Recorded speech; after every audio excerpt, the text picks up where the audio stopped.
আসসালামু আলাইকুম এভরিওয়ান। দেখতে পাচ্ছেন আমি আর আমার নানা গাড়িতে করে যাচ্ছি। 2 মাস আগে আমার নানা দুনিয়ার মায়া ত্যাগ করে আল্লাহর ডাকে সাড়া দিয়ে আমাদের সবাইকে একা করে চলে গিয়েছে তার নিজ বাসস্থানে। আমি সবসময় নানার সঙ্গে স্কুলে যেতাম, নামাজ পড়তে যেতাম।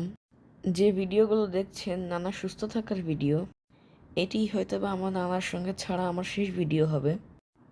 নানার সঙ্গে আমার ছোটবেলা থেকেই অনেক স্মৃতি। আমার পথ চলা ছোটবেলা থেকেই নানার হাত ধরে। সবাই আমার নানার জন্য দোয়া করবেন, আল্লাহ যেন আমার নানাকে বেহেশতে নসিব করে। আমার নানা অসুস্থ হয়ে পৃথিবীতে 13 দিন ছিল। এখন যে ভিডিওটি দেখতে পাচ্ছেন এটি আমার নানার বিদায়ের দিন দুপুরবেলার ভিডিও।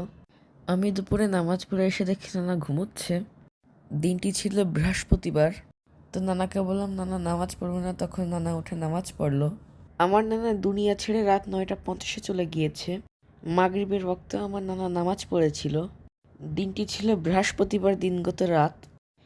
এই যে আমার নানা জোহরের নামাজ আদায় করছে। জোহরের ওয়াক্তেও নানা বসে নামাজ পড়তে পেরেছিল। তারপর নানার গা মুছিয়ে দেওয়া হয়।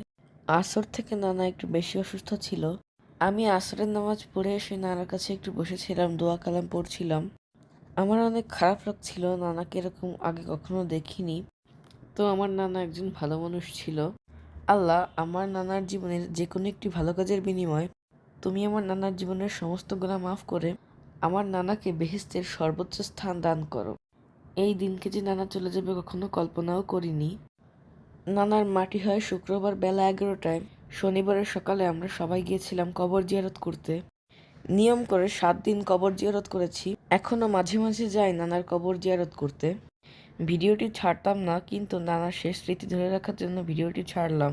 ইউটিউবে সার্চ দিলে নানাকে দেখতে পাবো। এই যে দেখতে পাচ্ছেন জুম করে, এটা আমার নানার কবর।